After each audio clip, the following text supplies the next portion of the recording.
नमस्कार दोस्तों, कैसे हैं आप लोग। उम्मीद करता हूं अच्छे होंगे। आज हम लोग देखेंगे एडुटेरिया का सेट नंबर 68।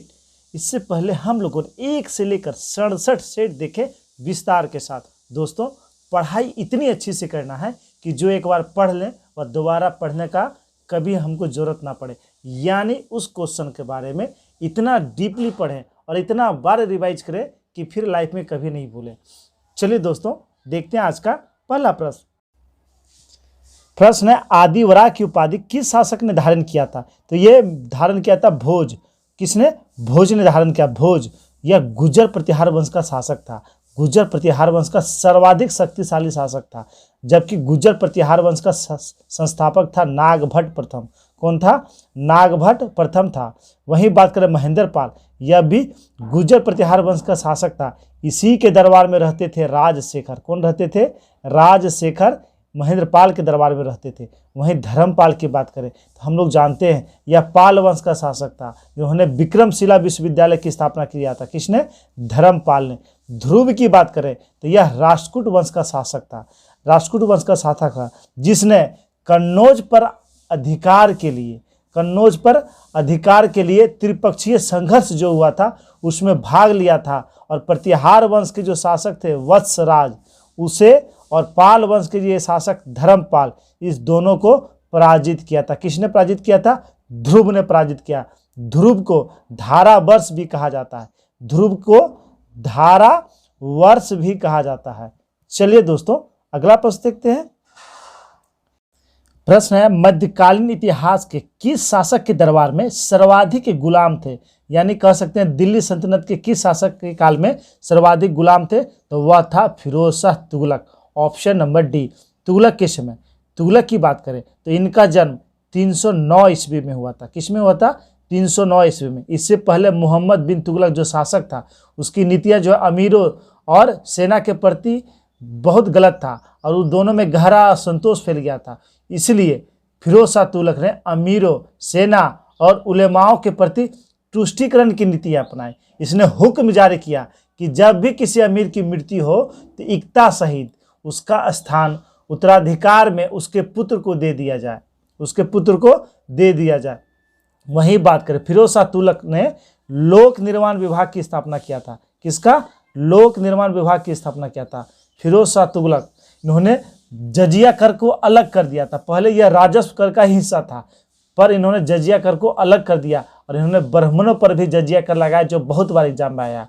ब्राह्मणों पर जजिया कर लगाया, और जजिया कर से केवल स्त्रियों, बच्चों, अंधे, अपंगों और जीविका के साधन से विहीन लोगों को मुक्त रखा गया था। वहीं बात करें, उन्होंने 2 विभाग की भी स्थापना किया था। दीवाने खैरात जो एक दान विभाग था, और दीवाने बंदगान जो गुलामों के लिए एक विभाग था। चलिए दोस्तों, देखते हैं अगला प्रश्न। प्रश्न है, निम्नलिखित में कौन सही क्रम है। देख लेते हैं इसका सही क्रम क्या है। तो इसका सही क्रम है जहांदर शाह, फर्रुखसियर, मोहम्मद शाह, शाह आलम द्वितीय। Option number D. अच्छा, इसका पूरा क्रम, ये सारे उत्तर मुगल काल के शासक थे। सबसे पहला शासक था बहादुर शाह प्रथम। कौन था? बहादुर शाह प्रथम। उसके बाद जहांदर शाह, उसके बाद फर्रुखसियर, ये 1 नंबर। उसके बाद फर्रुखसियर, उसके बाद जहांदर शाह, फर्रुखसियर, उसके बाद मोहम्मद शाह के बाद अहमद शाह बना था। अहमद शाह के बाद बना था आलमगीर द्वितीय के बाद बना था शाह आलम द्वितीय के बाद बना था अकबर द्वितीय। कौन बना था? अकबर द्वितीय। और सबसे अंतिम था बहादुर शाह जफर। वहीं बात करें, इसी से क्वेश्चन आता है कि तख्ते ताऊत पर, यानी मयूर सिंहासन पर बैठने वाला अंतिम शासक कौन था। तो यही था मोहम्मद शाह, जिसे रंगीला बादशाह कहा जाता था। वहीं फर्रुखसियर, इसे घृणित कायर कहा जाता था। वहीं जहांदर शाह, इसे क्या कहा जाता था? लंपट मूर्ख कहा जाता था। और वहीं बहादुर शाह प्रथम, इसे क्या कहा जाता था? साहेब बेखबर कहा जाता था। चलिए दोस्तों, अगला प्रश्न देखते हैं। प्रश्न है, उत्तर वैदिक काल में ग्रंथों में किस धातु को श्याम अयस या कृष्ण अयस कहा गया है। तो ये किसे कहा गया है? ये लोहा को कहा गया है। आंसर हो जाएगा ऑप्शन नंबर ए, क्या हो जाएगा? Option number A. उत्तर वैदिक काल में चावल को क्या कहा जाता था? तो उत्तर वैदिक काल में चावल को व्रीहि कहा जाता था। क्या कहा जाता था? व्रीहि कहा जाता था। जबकि उड़द को क्या कहा जाता था? उड़द को मास कहा जाता था। क्या कहा जाता था? मास। और जौ को क्या कहा जाता था? यव कहा जाता था। जौ को यव। और गेहूं की बात करें, गेहूं को क्या कहा जाता था? तो गोधूम कहा जाता था। क्या? गोधूम कहा जाता था। अच्छा, उत्तर वैदिक काल में राजाओं अपना प्रभाव दिखाने के लिए यज्ञ कराते थे। तो राजस्यु यज्ञ, राजस्यु यज्ञ ये क्यों कराया जाता था? ये कब कराया जाता था? ये राज्याभिषेक के समय कराया जाता। जबकि अश्वमेध यज्ञ, अश्वमेध यज्ञ यह कब कराया जाता था? साम्राज्य विस्तार के लिए कराया जाता था। साम्राज्य विस्तार के लिए कराया जाता था। एक होता था वाजपेयी यज्ञ, वाजपेयी यज्ञ ये कब ये किस लिए होता था? तो रथ दौड़ की आकांक्षा से, यानी शक्ति प्रदर्शन के लिए ये किया जाता था। चलिए दोस्तों, देखते हैं अगला प्रश्न। प्रश्न है, किस शासक ने सबसे पहले गिरनार क्षेत्र में एक झील का निर्माण करवाया था? तो गिरनार क्षेत्र में सुदर्शन झील, उसका निर्माण कराया था चंद्रगुप्त मौर्य ने। किसने करवाया था? चंद्रगुप्त मौर्य। सुदर्शन झील से क्वेश्चन बनते हैं, तो देख लेते हैं। तो सुदर्शन झील का निर्माण कराया था किसने? तो चंद्रगुप्त मौर्य के आदेश पर वहां का राज्यपाल था पुष्यगुप्त वैश्य, उसने करवाया था। पुष्यगुप्त वैश्य ने, जो राज्यपाल था वहां का, उसने कराया था, वैश्य। इसके बाद अशोक के आदेश पर, अशोक का जो राज्यपाल वहां नियुक्त था तुसाप्स, कौन था? तुसाप्स, उन्होंने वहां एक नहर निकाली। वहीं इसके बाद रुद्रदामन, रुद्रदामन ने भी उसका मरम्मती करवाया था। और इसके बाद स्कंदगुप्त, स्कंदगुप्त के आदेश पर वहां का जो राज्यपाल था चक्रपालित, उन्होंने बांध बनवाया। क्या कराया? बांध बनवाया और पुनर्निर्माण करवाया था। तो 4 शासकों का योगदान था। चंद्रगुप्त मौर्य, उसके बाद जो है अशोक के आदेश पे तुसाप्स ने, उसके बाद रुद्रदामन ने, और उसके बाद स्कंदगुप्त ने। चलिए दोस्तों, देखते हैं अगला प्रश्न। प्रश्न है, कथन 1, चीनी लेखक भारत का यिन तू नाम से उल्लेख करते थे। तो ये सही है। हेनसांग की यात्रा विवरण CU की में है, ये भी सही है। आंसर हो जाएगा ऑप्शन नंबर सी। उपयुक्त दोनों कथन सही है। प्रश्न है, सर्वप्रथम किस एक्ट ने भारत के क्षेत्रों को पहली बार ब्रिटिश अधिकार क्षेत्र कहा? तो ये कहा गया था east India act 1784, option number A. East India act 1784 इसने कंपनी के व्यापारिक एवं राजनीतिक क्रियाकलापों को एक दूसरे से अलग कर दिया। कंपनी के वाणिज्य संबंधी विषयों को छोड़कर सभी सैनिक, असैनिक, राजस्व संबंधी मामले को एक नियंत्रण बोर्ड के अधीन कर दिया गया था। और इस अधिनियम के द्वारा द्वैध शासन की शुरुआत हुआ था, जो 1858 तक रहा था। 58 में कैनिंग ने समाप्त किया था। वहीं रेगुलेटिंग एक्ट 1773, तो रेगुलेटिंग एक्ट 1773 के तहत मद्रास एवं बम्बई प्रेसिडेंसियों को कलकत्ता प्रेसिडेंसी के अंतर्गत कर दिया गया। और कलकत्ता प्रेसिडेंसी के प्रमुख को गवर्नर की जगह गवर्नर जनरल कहा जाने लगा, यानी बंगाल का गवर्नर जनरल कहा जाने लगा। वहीं गवर्नर जनरल और उसकी परिषद इंग्लैंड स्थित निदेशक बोर्ड के प्रति उत्तरदायी हो गए। इसी एक्ट के तहत 1784 में कलकत्ता में सुप्रीम कोर्ट की स्थापना किया गया था, जिसके पहले न्यायाधीश, मुख्य न्यायाधीश थे एलिजा एम्पे। कौन थे? एलिजा एम्पे थे। चलिए दोस्तों, देखते हैं अगला प्रश्न। प्रश्न है, संयुक्त लोक सेवा आयोग का गठन किसके द्वारा किया जा सकता है? तो संयुक्त लोक सेवा आयोग का गठन संसद के अधिनियम के द्वारा किया जा सकता है। आंसर हो जाएगा ऑप्शन नंबर डी। क्या हो जाएगा? Option number D. चलिए, लोक सेवा की बात आई, लोक सेवा आयोग, तो संघ लोक सेवा आयोग, संघ यानी UPSC, संघ लोक सेवा आयोग के सदस्यों का कार्यकाल कितना होता है? तो UPSC, तो इसका कार्यकाल होता है 6 वर्ष या 65 वर्ष, 6 वर्ष या 65 वर्ष। वहीं राज्य लोक सेवा आयोग, राज्य लोक सेवा आयोग की आयु कितनी होती है? इसका कार्यकाल होता है 6 वर्ष, 6 वर्ष या 62 वर्ष, 6 वर्ष या 62 वर्ष। वहीं संघ लोक सेवा आयोग में सदस्यों की संख्या 10 होती है। कितना होता है? 10 होता है। चलिए दोस्तों, अगला प्रश्न देखते हैं। प्रश्न है, अखिल भारतीय सेवा के सदस्यों की सेवा शर्तों का निर्धारण कौन करता है? तो उसकी सेवा शर्तों का निर्धारण, तो ये निर्धारण कौन करता है? ये करते हैं संसद। Option number A. कौन करते हैं? संसद करते हैं। वहीं अखिल भारतीय सेवाओं की बात करें तो संघ लोक सेवा आयोग सदस्यों की नियुक्ति राष्ट्रपति करते हैं, उसे पद से भी राष्ट्रपति हटाते हैं। राज्य लोक सेवा आयोग की सदस्यों की नियुक्ति राज्यपाल के द्वारा की जाती है, लेकिन राज्यपाल नहीं हटा सकते, वह राष्ट्रपति के द्वारा हटाए जाते हैं। चलिए देखते हैं अगला प्रश्न। प्रश्न है, भारत में राष्ट्रपति के निर्वाचन की पद्धति को किस देश के संविधान से लिया गया है? तो राष्ट्रपति के निर्वाचन मंडल यह किस देश से लिया गया है? यह आयरलैंड से लिया गया है। आंसर हो जाएगा ऑप्शन नंबर डी। आयरलैंड से 3-4 तत्व लिए गए हैं। कौन कौन? नीति निर्देशक सिद्धांत। नीति निर्देशक सिद्धांत राष्ट्रपति के द्वारा राज्यसभा में जो मनोनयन किया जाता है, राष्ट्रपति के द्वारा राज्यसभा में जो मनोनयन किया जाता है वह कहाँ से लिया गया है? यह आयरलैंड से लिया गया है। वहीं फ्रांस की बात करें तो फ्रांस से लिए गए हैं क्या?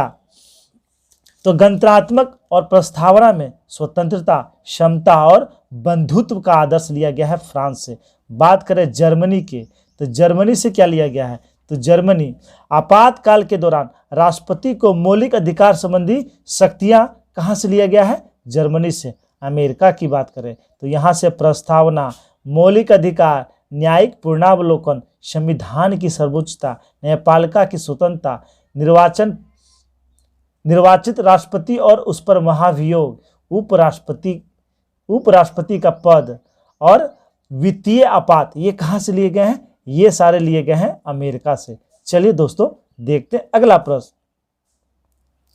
प्रश्न है, ग्लाइकोलाइसिस के अंत में एटीपी का शुद्ध लाभ है, तो इसका शुद्ध लाभ होता है 2। अच्छा, इसे हम लोग समझने का कोशिश करते हैं। ग्लाइकोलाइसिस, इसे हम लोग ग्लाइको अपघटक भी कहते हैं। क्या कहते हैं?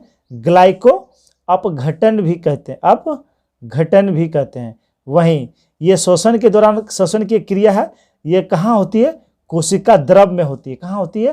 कोशिका द्रव में होती है। कोशिका द्रव जहाँ ग्लूकोज का क्या होता है? ऑक्सीकरण होता है। ग्लूकोज का ऑक्सीकरण होता है। एक अणु ग्लूकोज का ऑक्सीकरण होके 2 अणु पायरुविक अम्ल बनते हैं। 2 अणु पायरुविक अम्ल बनते हैं, वही 2 अणु। तो इसका आंसर हो जाएगा, तो पायरुविक अम्ल बनते हैं जो ऊर्जा के रूप में मुक्त होती है। तो कितना शुद्ध लाभ होगा?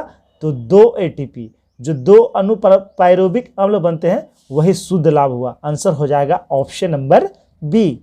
चलिए अगला प्रश्न देखते हैं। प्रश्न है, प्रोथ्रोम्बिन जो रक्त स्कंदन की प्रक्रिया का अपघटक है का निर्माण होता है, इसका निर्माण यकृत में होता है। Option number D. इसका निर्माण यकृत में होता है विटामिन के की सहायता से।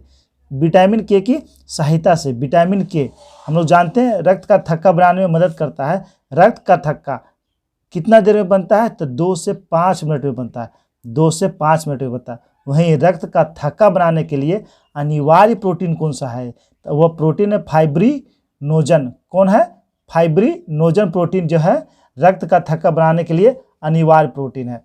चलिए दोस्तों देखते हैं। अच्छा, इसमें बात करें प्लेटलेट्स की, तो प्लेटलेट्स या मनुष्य एवं स्तनधारियों में रक्त में पाया जाता है जिसमें केंद्रक नहीं होता है।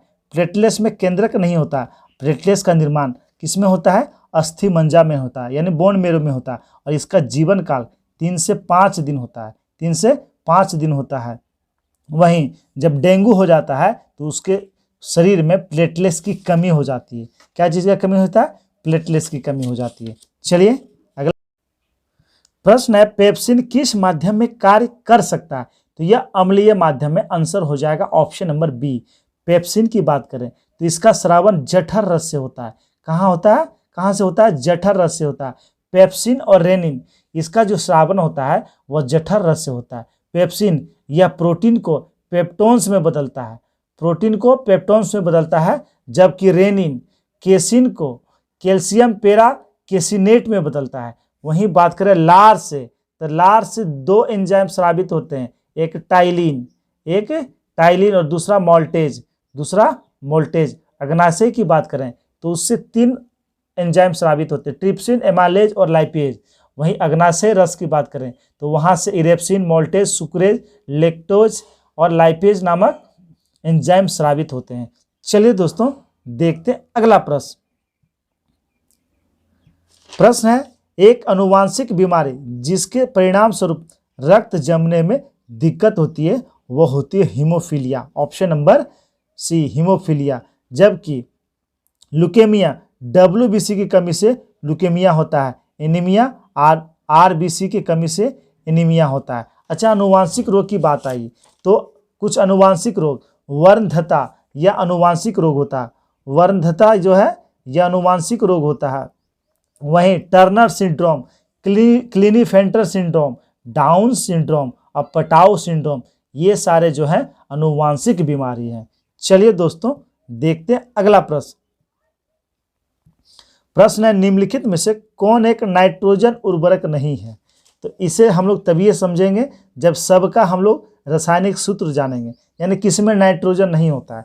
देख लेते हैं, सुपर फास्फेट, तो इसका फॉर्मूला क्या होता है? तो सुपर फास्फेट इसका फॉर्मूला होता है CaH2PO4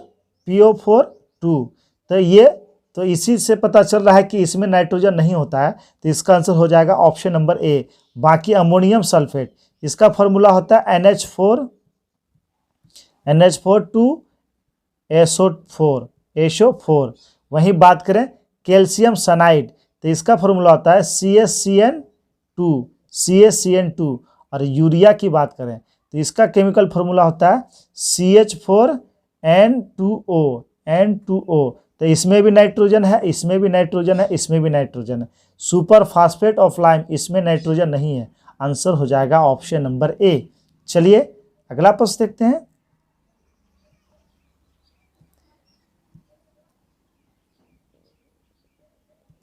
प्रश्न है, ब्लाइंड स्पॉट किसके कारण होता है? तो ब्लाइंड स्पॉट यह जो है रॉड और शंकु कोशिकाओं की कमी के कारण होता है, आंसर हो जाएगा ऑप्शन नंबर बी। क्या हो जाएगा? Option number B. चलिए अगला प्रश्न देखते हैं। प्रश्न, विद्युत अपघटन में इलेक्ट्रॉन मुक्त होते हैं, तो विद्युत अपघटन में इलेक्ट्रॉन किस पर मुक्त होते हैं? तो इसका आंसर हो जाएगा एनोड पर। किस पर होते हैं? एनोड पर होते हैं। अच्छा, विद्युत अपघटन होता क्या है? तो जब किसी तरल में हम लोग दो रड, एक एनोड एक कैथोड डुबाते हैं, यानी जब किसी तरल में करंट प्रवाहित करते हैं और इसके द्वारा हम लोग अगर करंट फ्लो कराते हैं, इसमें करंट फ्लो कराते हैं, प्रवाहित किया जाता है, तो रासायनिक अभिक्रिया के कारण उस तरल के पदार्थ तत्व उस तरल के पदार्थ उससे अलग हो जाते हैं, यानी तत्व से अलग हो जाते हैं। इसी क्रिया को हम लोग विद्युत अपघटन करते हैं। क्या कहते हैं? विद्युत अपघटन कहते हैं। चलिए और प्रश्न है, नमक को बर्फ के साथ मिलाने से हिमांक क्या होगा उसका? तो उसका हिमांक क्या होगा? घट जाएगा। बर्फ में जैसे ही नमक मिलाएंगे तो इसका हिमांक घट जाएगा। वहीं बात करें क्वथनांक की बात करें तो दाब बढ़ाने से द्रव का क्वथनांक बढ़ता है। दाब अगर प्रेशर बढ़ाएंगे तो द्रव का क्वथनांक क्या होगा? बॉइलिंग पॉइंट क्या होगा? बढ़ जाएगा। बॉइलिंग पॉइंट बढ़ जाएगा। चलिए दोस्त, अच्छा हिमांक क्या होता है? तो हिमांक किसी विशेष दाब पर वह नियत ताप जिस पर कोई द्रव जमता है हिमांक कहलाता है। सामान्यतः पदार्थ का द्रव्यमांक और हिमांक बराबर होता है।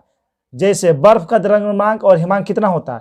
तो बर्फ का द्रव्यमांक और हिमांक 0 डिग्री सेल्सियस होता है। कितना? 0 डिग्री सेल्सियस होता है। अशुद्धियों की उपस्थिति में पदार्थ का हिमांक और द्रव्यमांक दोनों कम होता है। क्या होता है? घट जाता है। यानी अशुद्धियां जैसे मिलाएंगे तो पदार्थ का हिमांक और द्रव्यमांक दोनों घट जाएगा। चलिए अगला प्रश्न देखते हैं। प्रश्न है, निम्न में से कौन सा सबसे अधिक विद्युत धनात्मक है? तो सबसे अधिक विद्युत धनात्मक इस ऑप्शन के अनुसार हो जाएगा मैग्नीशियम। क्या हो जाएगा? मैग्नीशियम हो जाएगा ऑप्शन नंबर सी। चलिए अच्छा मैप में समझते हैं, इसे अच्छे से हम लोग समझ लें। चलिए देखते हैं, ये पीरियोडिक टेबल हुआ, इसमें हम लोग को जानना है कि फास्फोरस, क्लोरीन, मैग्नीशियम, एल्युमिनियम। तो ये मैग्नीशियम, एल्युमिनियम, फास्फोरस और क्लोरीन ये सब में पूछा गया है कि विद्युत धनात्मकता सबसे अधिक किसे होती है। तो हम लोग जानते हैं पीरियोडिक टेबल में ऊपर से नीचे जाने पर विद्युत धनात्मकता क्या होती है, बढ़ती है। क्या होता है, ऊपर से नीचे जाते हैं तो बढ़ता है, और लेफ्ट से राइट यानी बाएं से दाएं जाने पर क्या होता है, घटता है। तो ये सारे जो है तीसरे आवर्त में आते हैं, ये सारे तीसरे आवर्त में आते हैं। तो ये सारे, तो यहाँ से हम लोग स्टार्ट करते हैं। तो यहाँ से जैसे जैसे हम लोग दाएं की तरफ जाएंगे तो उसका विद्युत धनात्मकता क्या होगा, घटेगा। यानी सबसे अधिक विद्युत धनात्मकता किसका होगा, तो मैग्नीशियम का होगा। उसके बाद एल्युमिनियम का, उसके बाद कम, उससे कम हो जाएगा एल्युमिनियम का, उससे कम फास्फोरस का, और उससे कम क्लोरीन का। वहीं तीसरे आवर्त में सबसे अधिक विद्युत धनात्मकता सोडियम का होता है। किसका, सोडियम का होता है। ऊपर से नीचे आएंगे तो बढ़ेगा, और लेफ्ट से राइट जाएंगे तो घटेगा। चलिए अगला प्रश्न देखते हैं। प्रश्न है, पॉजिट्रॉन एक ऐसा कण है जिस पर आवेश रहता है। तो पॉजिट्रॉन पर कितना आवेश होता है, इकाई धन आवेश रहता है। ऑप्शन नंबर डी, इकाई धन आवेश होता है। वहीं बात करें इलेक्ट्रॉन, तो इलेक्ट्रॉन पे कितना आवेश होता है, तो इलेक्ट्रॉन पर -1 आवेश होता है। वहीं बात करें प्रोटॉन, तो प्रोटॉन पर +1 कितना आवेश होता है, +1 आवेश होता है। वहीं बात करें न्यूट्रॉन, तो न्यूट्रॉन पे आवेश नहीं होता है, वह आवेशहीन होता है। वहीं बात करें इलेक्ट्रॉन की खोज किसने किया था, थॉमसन ने किया था। प्रोटॉन की खोज गोल्डस्टीन ने किया था। किसने, गोल्डस्टीन ने। और न्यूट्रॉन की खोज चैडविक ने किया था। चलिए अगला प्रश्न देखते हैं। प्रश्न है, प्राकृतिक रबर किसका बहुलक है। तो प्राकृतिक रबर किसका बहुलक है, आइसोप्रीन का बहुलक है। ऑप्शन नंबर ए हो जाएगा। किसका, आइसोप्रीन का हो। प्रश्न है, पृथ्वी के लिए पलायन वेग का मान कितना होता है। तो पृथ्वी के लिए पलायन वेग का मान होता है 11.2 किलोमीटर पर सेकेंड। पलायन वेग वह वेग जिससे कोई वस्तु को फेंका जाए, फिर दोबारा वह उसके वायुमंडल में नहीं आए, यानी उसके क्षेत्र में नहीं आए, तो वह उसका पलायन वेग होता है। पृथ्वी का पलायन वेग 11.2 किलोमीटर प्रति सेकेंड। वहीं बात करें चंद्रमा का पलायन वेग कितना होता है, तो चंद्रमा की बात है, तो चंद्रमा का पलायन वेग होता है 2.38 किलोमीटर पर सेकेंड। 2.38 किलोमीटर पर सेकेंड। वहीं एक बार एग्जाम में बृहस्पति का पलायन वेग भी आ गया है। बृहस्पति का पलायन वेग कितना होता है, 59.6 किलोमीटर पर सेकेंड। और मंगल ग्रह का पलायन वेग कितना है, 5.03 किलोमीटर पर सेकेंड। यानी इस सब में सबसे कम पलायन वेग किसका होता है, चंद्रमा का होता है। चलिए अगला प्रश्न देखते हैं। प्रश्न है, निम्नलिखित में से सर्वोत्तम ऊष्मा का सुचालक क्या है, यानी ऊष्मा का सर्वोच्च सुचालक इनमें से कौन है। तो पारद, ऑप्शन नंबर सी, यानी पारा जो है ऊष्मा का सबसे अच्छा सुचालक होता है। पारे की बात है तो पारा का परमाणु क्रमांक यानी एटॉमिक नंबर कितना है, 80 है। यह एस ब्लॉक में आता है, या आवर्त सारणी के एस ब्लॉक में है। इसका एटॉमिक मास कितना है, 200.59 है। वहीं पारा का मेल्टिंग पॉइंट कितना है, पारा का मेल्टिंग पॉइंट, तो इसका मेल्टिंग पॉइंट होता है 38.89 डिग्री सेल्सियस। वहीं इसका बॉइलिंग पॉइंट यानी इसका कथनांक बॉइलिंग पॉइंट, इसका बॉइलिंग पॉइंट कितना है, 356.58 डिग्री सेल्सियस। यानी इतना पे ही गर्म होता है, उबलता है। वहीं इसलिए पारे का यूज हम लोग जो है टेम्परेचर नापने में किस में करते हैं, टेम्परेचर नापने में करते हैं। चलिए दोस्तों अगला प्रश्न देखते हैं। प्रश्न है, लेंगरहैस की दीपिका के बीटा कोशिका से कौन सा हार्मोन स्रावित होता है। तो कौन सा हार्मोन स्रावित होता है, इंसुलिन स्रावित होता है। आंसर हो जाएगा ऑप्शन नंबर ए, इंसुलिन। बात करें लेंगरहैस की दीपिका, ये क्या होता है, तो यह अग्नाशय का भाग होता है। यह जो है अग्नाशय का भाग होता है। इसकी खोज लेंगरहैस नामक वैज्ञानिक ने किया था। लेंगरहैस नामक वैज्ञानिक किया था। इसके बीटा कोशिका से इंसुलिन का स्रावन होता है, जबकि अल्फा कोशिका से ग्लूकोन का स्रावन होता है। किसका, ग्लूकोन का स्रावन होता है। और गामा कोशिका से किसका श्रावण होता है? सोमेटोस्टेनिन का श्रावण होता है। तो तीनों से याद रखना है। अल्फा से होता है किसका? तो अल्फा से ग्लूकोन का होता है, बीटा से इंसुलिन का होता है और गामा से सोमेटोस्टेनिन का श्रावण होता है।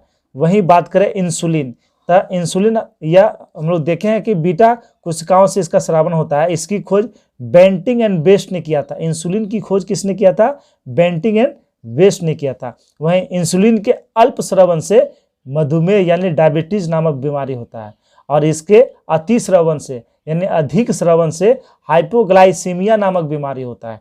चलिए देखते अगला प्रश्न।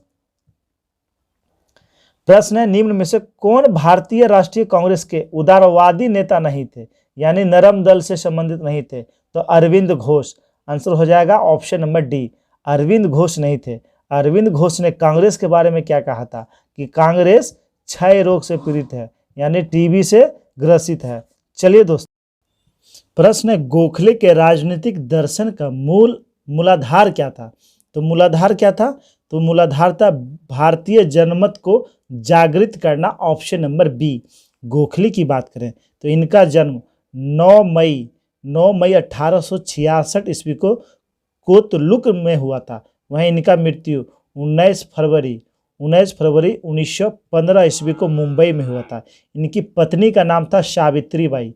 क्या था? सावित्री बाई। गोपाल कृष्ण गोखले ने सर्वेंट ऑफ इंडिया सोसाइटी की स्थापना किया था, और इनके गुरु का नाम था महादेव गोविंद रानाडे, और हम लोग जानते हैं यह गांधी जी के राजनीतिक गुरु भी थे।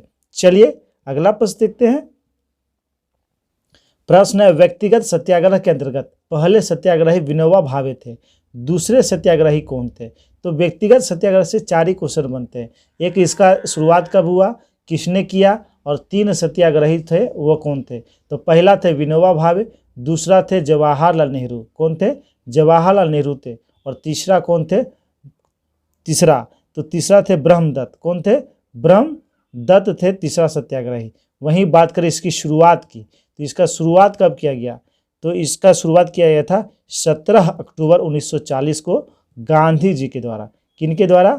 गांधी जी के द्वारा इसका शुरुआत किया गया था। चलिए अगला प्रश्न देखते हैं। प्रश्न है, सुरेंद्रनाथ बनर्जी ने किसे बंगाल में आधुनिक सभ्यता के अग्रदूत एवं अपनी जाति के पिता कहा? तो यह किसे कहा था? हेनरी विवियन डेरोजियो को। Option number D, Henry Vivian Derozio को कहा था अपनी जाति के पिता और आधुनिक सभ्यता के अग्रदूत।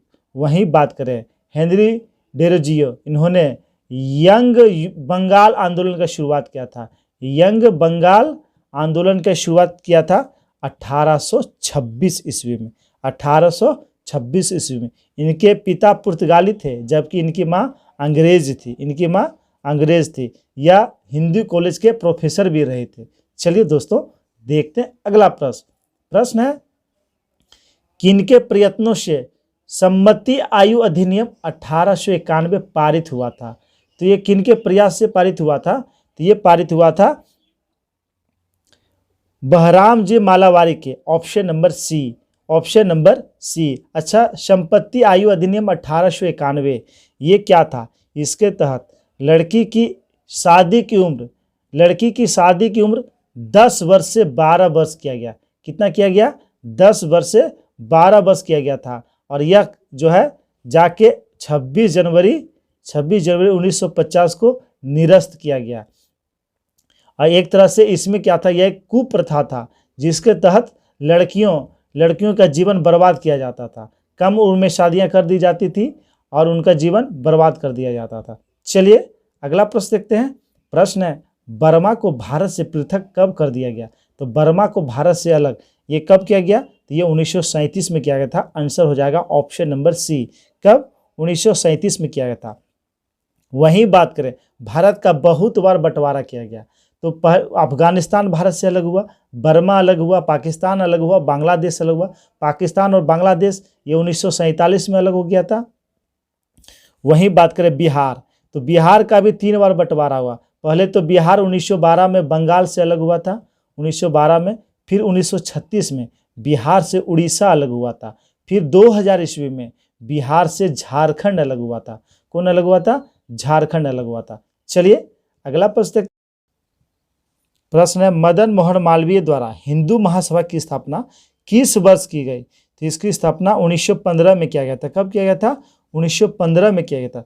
वहीं 1912 की बात करें, 1912 में विश्व भारती की स्थापना किया था। विश्व भारती की स्थापना ये किया किसने था? तो ये रविंद्रनाथ ठाकुर ने किया था। रविंद्रनाथ ठाकुर ने किया था। वहीं 1913 में गदर पार्टी की स्थापना किया गया था। आप लोग जानते हैं गदर पार्टी लाला हरदयाल और काशीराम ने किया था। वहीं 1916 में होम लीग की स्थापना तिलक और एनी बेसेंट के द्वारा किया गया था। तिलक और एनी बेसेंट के द्वारा। अच्छा, स्वराज पार्टी हम लोग जानते हैं 1923 में इसकी स्थापना किया था। वहीं 1907 ईस्वी में अनुसूलन समिति का स्थापना किया था वारिंद्र घोष और भूपेंद्र दत्त ने। चलिए देखते हैं अगला प्रश्न है, ईस्ट इंडिया कंपनी के कर्मचारियों के निजी व्यापार पर रोक किस गवर्नर जनरल ने लगाए? कल के भी सेट में हम लोगों ने क्लियर किया था, लॉर्ड कॉर्नवालिस ने। लॉर्ड कॉर्नवालिस, इसे भारत में सिविल सेवा के जनक के रूप में जाना जाता है। इन्होंने बंगाल में अस्थाई बंदोबस्त लागू किया था। अस्थाई बंदोबस्त 1793 ईस्वी में। वहीं इसी के समय में तृतीय मैसूर युद्ध हुआ और श्रीरंगपट्टनम की संधि हुई। श्रीरंगपट्टनम की संधि हुई। कॉर्नवालिस कोड का निर्माण किया था। वहीं बंगाल में अस्थाई बंदोबस्त की स्थापना और इन्होंने कंपनी के कर्मचारियों को निजी व्यापारी करने पर रोक लगा दिया था। वहीं वारेन हेस्टिंग की बात करें तो रेगुलेटिंग एक्ट 1773 के तहत यह बंगाल का पहला गवर्नर जनरल बना।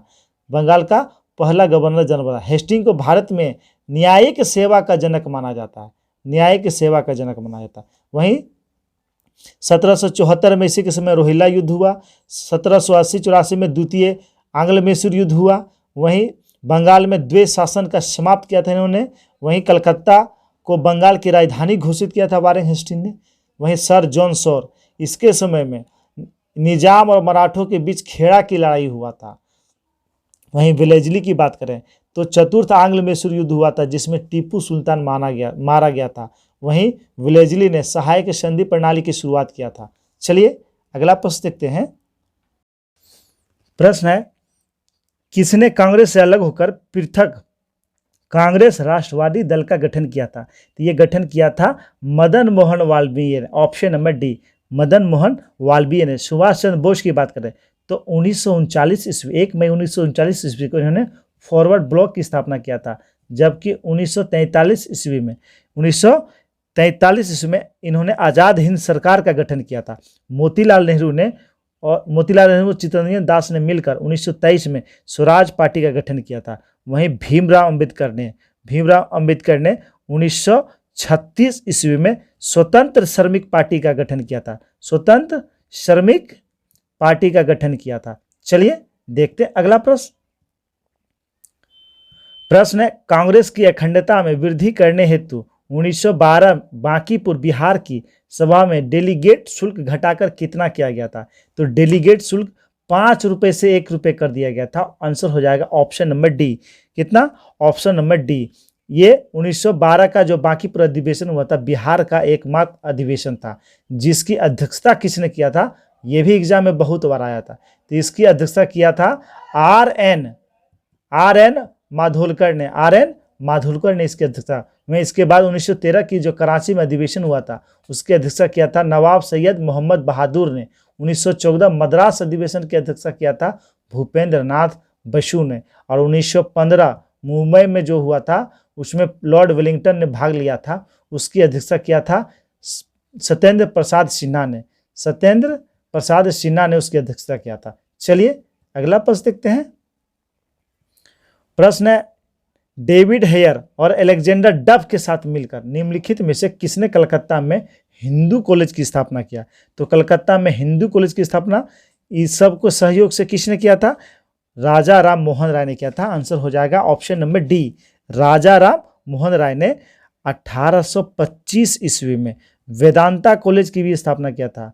वेदांत कॉलेज की स्थापना किया था और इन्होंने वेदांत कॉलेज की स्थापना किया था। वहीं बात करें ज्योतिबा फुले तो बालिका विद्यालय की स्थापना 1851 ईस्वी में ज्योतिबा फुले ने किया था। वहीं बनारस का जो संस्कृत विद्यालय है उसकी स्थापना किसने किया था, बहुत बार एग्जाम में आया। तो 1782 में बनारस में संस्कृत विद्यालय की स्थापना किया था जोनाथन डंकन ने। जोनाथन डंकन ने इसकी स्थापना किया था। चलिए अगला प्रश्न देखते हैं। प्रश्न है, दिल्ली में स्वदेशी आंदोलन को किसने लोकप्रिय बनाया। तो दिल्ली में स्वदेशी आंदोलन को लोकप्रिय बनाया था सैयद हैदर रजा ने। आंसर हो जाएगा ऑप्शन नंबर बी, किसने, हैदर रजा ने। वहीं बात करें स्वदेशी आंदोलन, तो इसकी शुरुआत कब हुआ। तो स्वदेशी आंदोलन की शुरुआत 7 अगस्त, कब हुआ, 7 अगस्त 1905। क्यों हुआ, तो 20 जुलाई 1905 को बंगाल विभाजन की घोषणा हुई। उसी के बाद 7 अगस्त 1905 को कलकत्ता के टाउन हॉल में स्वदेशी आंदोलन प्रारंभ करने की घोषणा हुआ था। अब बंगाल विभाजन प्रभावी हुआ था 16 अक्टूबर 1905 को, 16 अक्टूबर 1905 को। वहीं बात करें, स्वदेशी का अर्थ होता है संघर्ष के दौरान देश में उत्पादित वस्तुओं का इस्तेमाल करना और विदेशी वस्तुओं का बहिष्कार करना।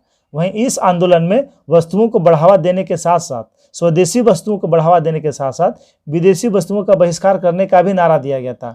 इस बात पर जोर दिया गया था कि विदेशी वस्तुओं का बहिष्कार करने से जो अधिकांश इंग्लैंड से आती थी उसका आर्थिक क्षति पहुंचाया जाए, उसकी आर्थिक क्षति पहुंचाया जाए। चलिए दोस्तों देखते हैं अगला प्रश्न। प्रश्न है, कांग्रेस के उस अधिवेशन की अध्यक्षता किसने की थी जिसमें कांग्रेस ने स्वराज को अपना मुख्य लक्ष्य घोषित किया था। तो हम लोग जानते हैं इसकी अध्यक्षता किया था दादा भाई नौरोजी ने।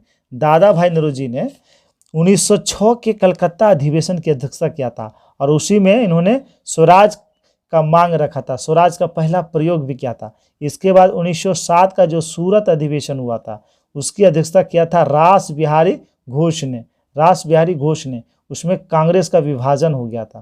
कांग्रेस का नरम दल और गरम दल में, कांग्रेस का नरम और गरम दल में विभाजन हो गया था। वहीं बात करें, इससे पहले 1904 का जो अधिवेशन हुआ था वह मुंबई में हुआ था। कहाँ हुआ था, मुंबई में। उसकी अध्यक्षता हेनरी कॉटन ने किया था, हेनरी कॉटन ने किया था। चलिए देखते हैं अगला प्रश्न। प्रश्न है, निम्न में से कौन सी नदी पश्चिम की दिशा में बहती हुई अरब सागर या खंभात की खाड़ी में गिर जाती है। तो ये कौन सी नदी है, तो ये साबरमती, पेरियार और नर्मदा, ये 3 नदियां जो है अरब सागर और खंभात की खाड़ी में गिरती है। आंसर हो जाएगा ऑप्शन नंबर बी। चलिए मैप में देख लेते हैं कि भारत की कौन प्रमुख नदियां हैं जो अरब सागर या खंभात की खाड़ी। देखना है हम लोग को कि दक्षिण भारत की प्रमुख नदियां जो अरब सागर में गिरती है। तो ऊपर से आते हैं हम लोग, लूनी नदी, लूनी नदी या अरब सागर में, साबरमती नदी अरब सागर में, खंभात की खाड़ी और अरब सागर, माही नदी ये अरब सागर, नर्मदा नदी, ताप्ती नदी, मांडवी नदी, जुआरी नदी, शरावती नदी, पेरियार नदी, गंगा वेली नदी और भरतपुजा नदी, ये सारे नदियां जो है कहाँ गिरती है, अरब सागर में गिरती है। चलिए दोस्तों अगला प्रश्न देखते हैं। प्रश्न है, निम्नलिखित में से किस पर्वत में बहिर्वेधी ज्वालामुखी नहीं पाए जाते हैं। तो यह हिमालय में नहीं पाए जाते हैं। आंसर हो जाएगा ऑप्शन नंबर डी। चलिए तो आप लोग बताएं कि सबसे ऊंचाई पर स्थित ज्वालामुखी कौन है। तो सबसे ऊंचाई पर स्थित ज्वालामुखी है ओजोन डेल सलाओ, ओजोन डेल सलाओ, जो चिली और अर्जेंटीना की सीमा पर स्थित है। कुछ स्रोतों के अनुसार कोटोपेक्सी को भी सबसे ऊंचा ज्वालामुखी कहा जाता है। वहीं म्यांमार का एक ज्वालामुखी है माउंट पोपा, माउंट पोपा, यह किस देश में है, यह म्यांमार में है। किस में है, म्यांमार में। वहीं स्ट्रोम्बोली ज्वालामुखी यह इटली में है। कहाँ, स्ट्रोम्बोली, माउंट एटना और विसुवियन ये तीनों इटली में है। कोटोपेक्सी इक्वाडोर में, फ्यूजियामा यह जापान में है, फ्यूजियामा जापान में है। वहीं मोनोलोवा ज्वालामुखी यह अमेरिका के हवाई द्वीप में स्थित है, अमेरिका के हवाई द्वीप में स्थित है। वहीं अफ्रीका का ज्वालामुखी है माउंट किलिमंजारो, जो तंजानिया में है। कहाँ, अफ्रीका के तंजानिया में है। चलिए दोस्तों अगला प्रश्न देखते हैं। प्रश्न है, चैलेंजर गर्त किस महासागर का सबसे गहरा स्थान है। तो चैलेंजर गर्त यह प्रशांत महासागर का सबसे गहरा स्थान है। इसकी गहराई कितना है, 11 11,022 मीटर, 11,022 मीटर। वहीं हिंद महासागर इसके बाद नंबर है किसका, तो मिंडनाओ का, मिंडनाओ गर्त यह भी प्रशांत महासागर में है, और टोंगा गर्त यह भी प्रशांत महासागर में। हिंद महासागर का सबसे गहरा गर्त कौन सा है, तो सुंडा गर्त। कौन सा, सुंडा गर्त। इसकी गहराई है 8,152 मीटर, 8,152 मीटर। वहीं बात करें दक्षिणी अटलांटिक महासागर का सबसे गहरा है प्यूर्टो रिको, जिसकी गहराई है 8,392 मीटर, 8,392 मीटर। चलिए अगला प्रश्न देखते हैं। प्रश्न है लोनार झील का निर्माण कैसे हुआ, तो लोनार झील का निर्माण उल्का पिंड के गिरने से हुआ। आंसर हो जाएगा ऑप्शन नंबर डी, लोनार झील। यह किस राज्य में है, यह महाराष्ट्र में। कहाँ है, महाराष्ट्र में है। वहीं बात करें भारत में सबसे अधिक खारे पानी का झील कौन सा है, तो वह है सांभर झील। कौन सा है, सांभर झील जो है राजस्थान में। वहीं भारत का सबसे मीठे पानी का झील की बात करें तो वह है बुलर झील। कहाँ है, यह जम्मू कश्मीर में। वहीं भारत की सबसे बड़ी कृत्रिम झील, सबसे बड़ी कृत्रिम मतलब मैन मेड झील कौन सा है, तो कृत्रिम झील है गोविंद पल्लव पंत सागर झील। वहीं बात करें ऊट कनाल पुल किस झील में है, तो ऊट कनाल पुल बहुत बार आया, ऊट कनाल पुल या डल झील में है। किस में है, डल झील में है।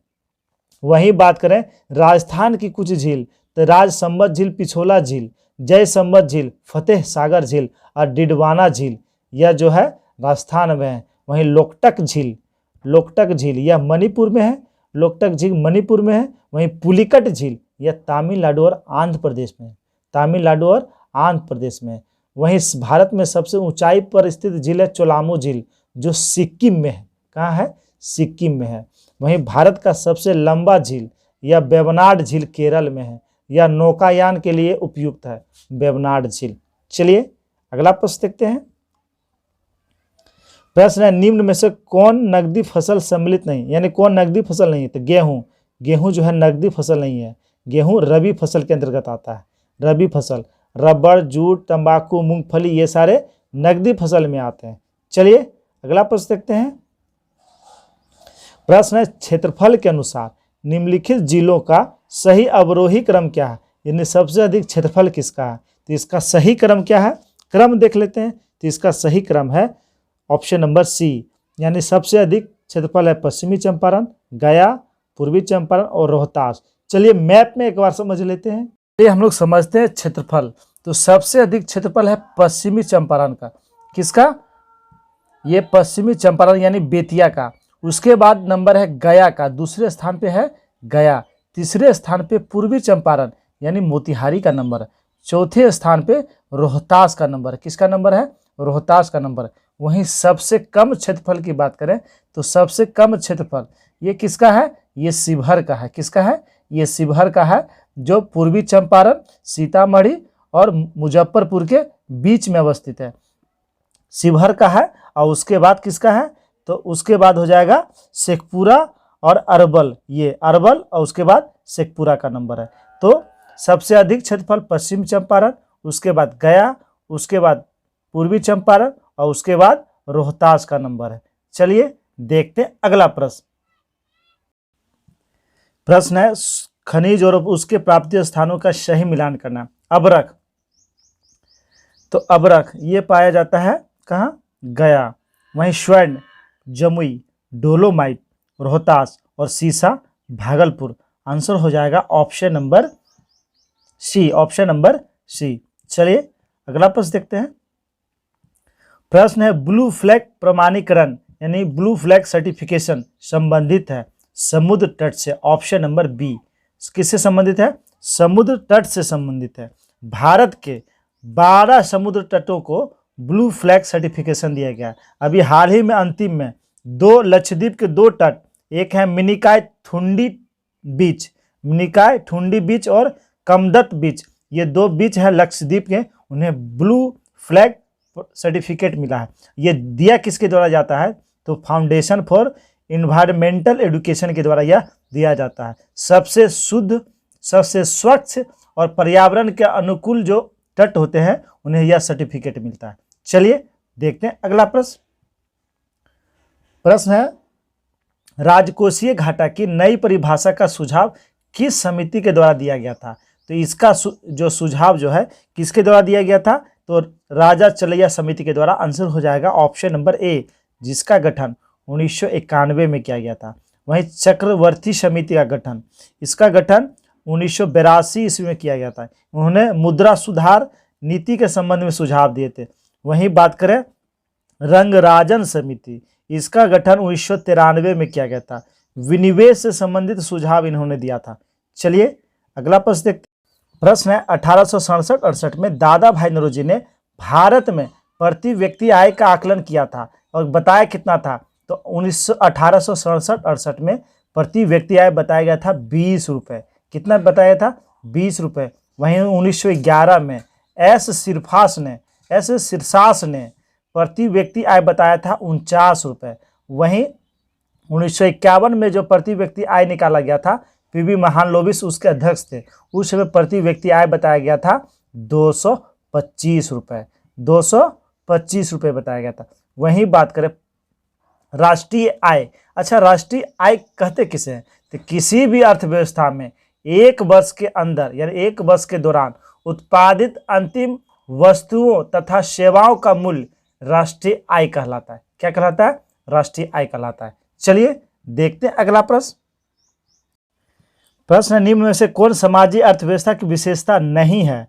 मेरे अनुसार इसका आंसर हो जाएगा ये सारे जो हैं समाजवादी अर्थव्यवस्था की विशेषता है, इनमें से कोई नहीं हो जाएगा इसका सही आंसर। चलिए एक बार समझते हैं हम लोग समाजवादी अर्थव्यवस्था आखिर होता क्या है। तो समाजवादी अर्थव्यवस्था में पूंजीवादी अर्थव्यवस्था की लोकप्रियता के विरोध स्वरूप है। इसमें उत्पादन, आपूर्ति और कीमत सबका फैसला सरकार तय करती है। कौन तय करती है? सरकार तय करती है। और ऐसी अर्थव्यवस्था को केंद्रीकृत नियोजन अर्थव्यवस्था भी कहते हैं, जो गैर बाजारी अर्थव्यवस्था होती है।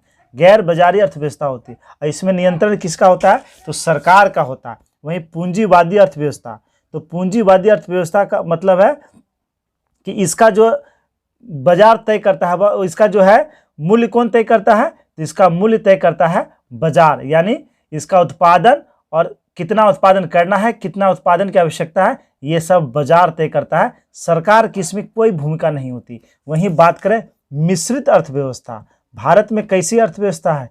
तो मिश्रित अर्थव्यवस्था है, यानी इसमें कुछ लक्षण राज अर्थव्यवस्था यानी सामाजिक अर्थव्यवस्था और पूंजीवादी अर्थव्यवस्था दोनों का मिश्रण होता है, यानी इसमें सरकारी और निजी क्षेत्र का सह-अस्तित्व होता है। यह जो है भारत, मलेशिया, इंडोनेशिया आदि देशों में ऐसी अर्थव्यवस्था अपनाया गया है।